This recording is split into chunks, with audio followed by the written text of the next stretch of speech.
This video is continuing geometry vocabulary. This first word on here is parallel lines. Parallel lines are coplanar lines that never intersect. We use the symbol if we have lines. We have any two lines to show that they are parallel to each other. We use the symbol of an arrow on the lines themselves. Now the amount of arrows on the lines determine if they're parallel to each other. If they have the same amount of arrows on the lines, then they are parallel. You cannot assume that they are parallel unless you are told by the symbol or by their slopes. Now for parallel lines, the slopes are actually the same. Slopes are the same, but with different y-intercepts.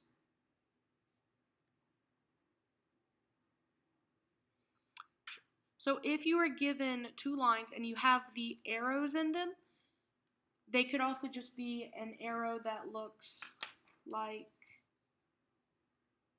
so if you have your regular line, you have an arrow that just looks like that, still only one of them, that means that these are also parallel. All three of these are parallel because they have the same amount of arrows. But it all depends on the drawing of it. It could be an actual arrow filled in, or it could just be an arrow on the line itself. So you could be given the symbol, or you can be told the slopes and determine if they are parallel to each other. So again, parallel lines are lines that never intersect. I don't have the word on here, but parallel planes would actually do the same thing. Planes that never intersect, so if you think about the floor and the ceiling, those are parallel planes because they will never intersect each other. But if you think about the floor and the wall will intersect. So they would actually need to be completely parallel to not intersect each other. The next one is perpendicular lines. These are also coplanar lines, but they will intersect once and they'll form a right angle. So perpendicular lines, the symbol that we use to represent perpendicular is it's basically an upside down T, and we show that box to represent a 90-degree angle. That is supposed to be a vertical line and a horizontal line. Vertical and horizontal are automatically perpendicular. That's that symbol for it. You can also be told the slopes. The slopes for perpendicular are actually opposite reciprocals. So slopes are opposite reciprocals. Opposite reciprocals. That means that if it's positive, it becomes negative. If it's negative, it becomes positive. That's what opposite is. And reciprocal is when you flip the fraction. So if it's 3/2, it becomes 2/3. And it doesn't matter if you have the same or different y-intercept because it's what the slopes matter on that one. A scalene triangle. So now we're going to talk about all the different types of triangles. A scalene triangle is a triangle that has no congruent sides. And actually a scalene triangle has no congruent angles as well. So a scalene triangle can be drawn like this. But again, you can't assume anything. You have to actually look at the markings to know that this is scalene. Scalene means it has no congruent sides. To show congruent sides, we use tick marks. That means I would have one tick mark on this side, but to show that it's not congruent, I have to have a different amount of tick marks. So I could have 2 tick marks here, and then 3 tick marks here, because that shows us that we have no congruent sides. But in a single triangle, if I have no congruent sides, I have no congruent angles either. I could actually say that if I have 1 tick mark here, I have 1 arc over here. If I have 2 tick marks here, go through the triangle, 2 tick marks here, I can have 2 arcs over here. And the last one, I have 3 tick marks on the bottom, so I can have 3 arcs across from that side. And I have no equal arcs, that means that none of my angles are congruent either. This can only work in a single triangle. Isosceles triangle is a triangle that has at least 2 congruent sides. So if it actually has all 3 congruent sides, it is also technically considered an isosceles triangle, but it's actually, it goes even further. It's called the corollary of an isosceles triangle, would be if you have all 3 sides congruent, it's considered an equilateral triangle. But an isosceles triangle has to have minimum of 2 congruent sides. So if we have a triangle, and again, we can't assume anything. We have to look at the tick marks. So 2 congruent sides. If I have a tick mark here and I have a tick mark here, I have 2 congruent sides. Now, again, going back to angles, if I have 2 congruent sides, I should have 2 congruent angles if I'm in a single triangle. So this tick mark, I have 1 tick mark on this side and 1 tick mark on that side. That means I can have 1 arc over here. It's opposite of that tick mark. If this tick mark is on this side, I can have an arc on the opposite angle. Therefore, I actually have 2 congruent angles as well. So I have 2 congruent sides and 2 congruent angles in an isosceles triangle. This is actually called the converse of the isosceles triangle because you have 2 congruent angles. Equilateral, I didn't specify it was just on triangles because equilateral can go with any type of polygon. A polygon is something with sides. So I can actually put for all sides are congruent, can work for any polygon. Can work for any polygon. A polygon is anything with sides. It has actual sides, not a circle. Circle doesn't have has sides. It also doesn't have any curves. Okay, so an example of equilateral is just all the sides are congruent. If you look at an octagon or a hexagon, you can actually have all the sides are congruent. And again, you can't assume anything. This doesn't really look like they're congruent because I can't draw, but I can show that they're congruent by using tick marks. All of these have the exact same amount of tick marks. Therefore, this is equilateral hexagon because there are 6 sides. 1, 2, 3, 4, 5, 6. 6 sides is a hexagon. Equilateral just means it's all sides are congruent. Equiangular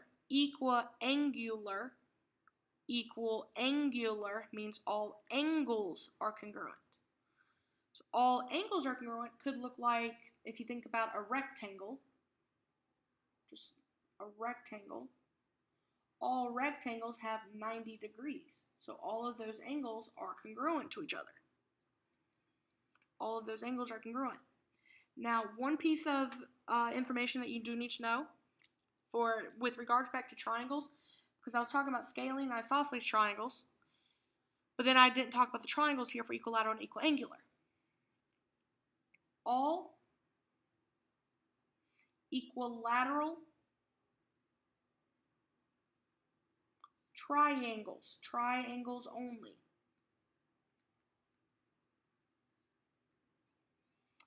are automatically equiangular triangles. Again, it works for triangles only. All equilateral triangles are automatically equiangular triangles. So equilateral and equiangular can work for any type of polygon. However, if you have either one of these on a triangle, it's automatically the other one as well. If all the angles in a triangle are the same, all the sides have to be the same for these reasons up here because they are opposite of the congruent sides and congruent angles. That only works with triangles. Now, if I want to talk about a polygon, another type of polygon that has all the sides are congruent and all the angles are congruent. So instead of it just being equilateral triangle, it's automatically equiangular. To talk about a four-sided figure that has all sides and angles congruent, you actually talk about the word regular, a regular polygon. This is when all the sides are congruent and all the angles are congruent inside that polygon. So, for example, the first one is a triangle. An equilateral triangle is automatically a regular triangle because they already have angles congruent and sides congruent. So you already have one with regards to triangles. You already know that we have all three sides are congruent in an equilateral triangle, and you know that all three angles are congruent in an equilateral triangle. This is an equilateral triangle.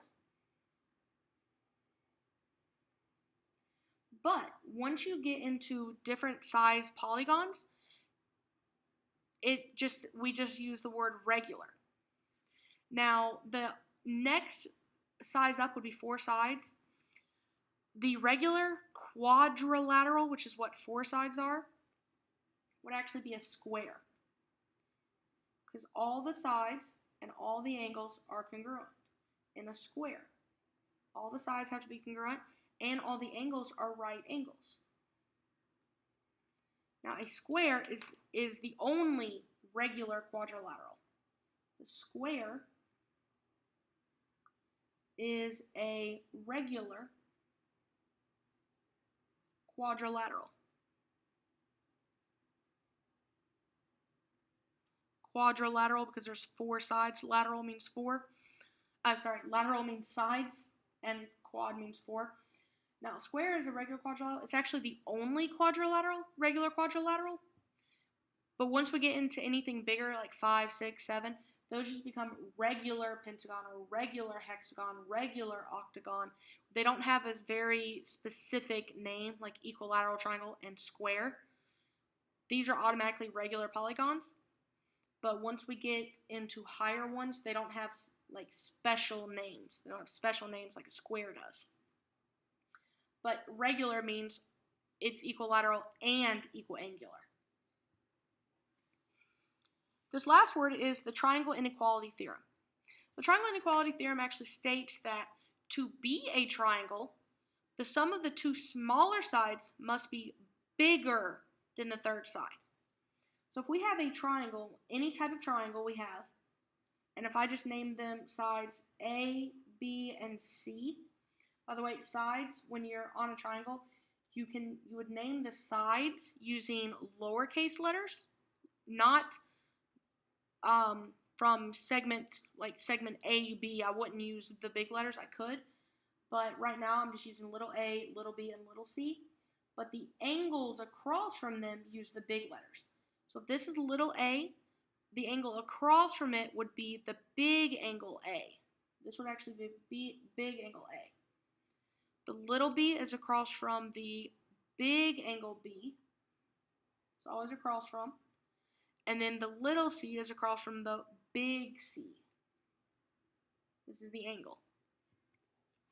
So what this states is that the two smaller sides must be bigger than the third side. So whatever your two smaller sides are, let's just say it's A and B. So it has to be A plus B, because it says the sum has to be bigger than that third side of C. So to actually show an example of this, do two examples of them. If I have a triangle or a potential triangle, draw the shape, and I have the numbers 3, 4, and 5. The question is it a triangle? Is it a true triangle? So what we do is we take our two smaller sides. We have a 3, 4, and 5, so 3 and 4 are the two smaller ones. So we'll do 3 plus 4. Is that bigger than 5? That's the question. 3 plus 4 is 7, and 7 is bigger than 5, so yes, this is a triangle. We will say yes, it is a triangle.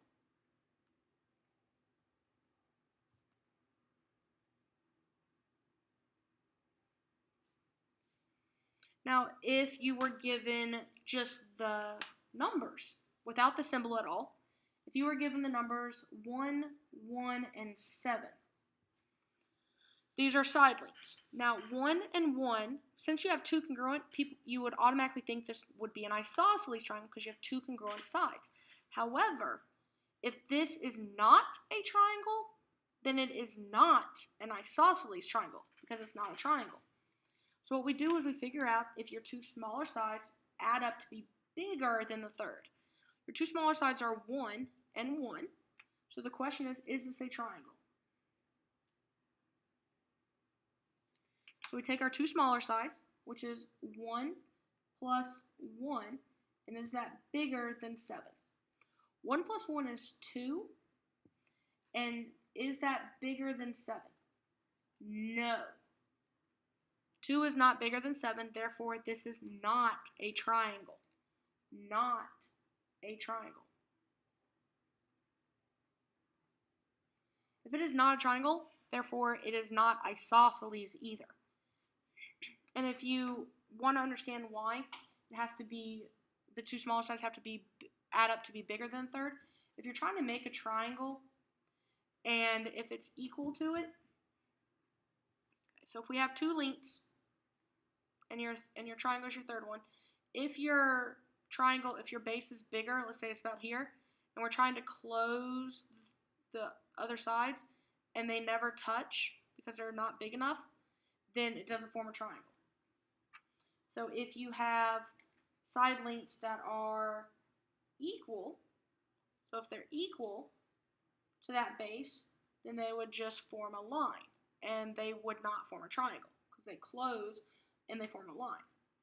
But if your two smaller sides actually are combined to be bigger, they close before it reaches the third side. That's why it would form an actual triangle. I know using the pins isn't as helpful. If I had actual length, I could show you. But to form a triangle, the two smaller sides have to be bigger than the third so that it'll close before it hits the base. And you also want to make sure that they actually do close, because the 1 and 1 would not close on the 7. It would just come down because we have basically 5 inches left in between them. So it would not form a triangle.